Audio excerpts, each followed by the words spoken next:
Hello. I was broke as a joke, not $1 in hand, when what to my luck, my broken phone rang. It had a crack in the screen and I was out in the sun, so I couldn't see who this text was from. So I went to the shade to see what it said, and I was a little confused by the words that I read. It was from my father-in-law. His name is Bill. He told me he had a hole that he needed me to fill? Perverted. But he continued his text. It was a hole in the wall, 43 3/8 by 47 tall. That makes more sense. He needed a bookshelf, payment in cash, as long as I could get it built for him fast. So I ran to the store and got all the wood and got to work as fast as I could. I used my track saw on 3/4 inch ply. This wasn't precise, it was cut to rough size.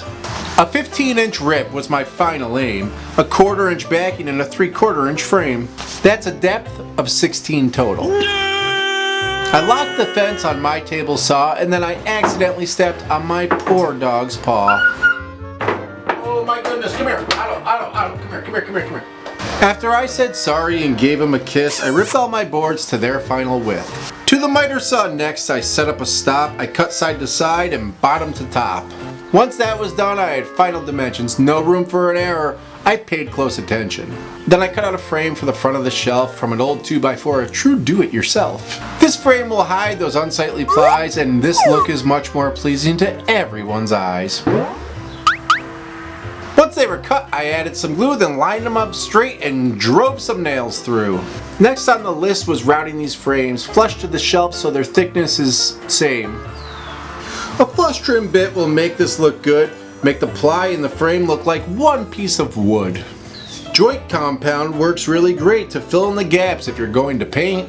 I did a quick sand, then rolled on some primer and then took a quick break while the primer got drier.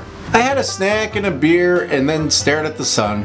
They say you shouldn't, but I think it's fun.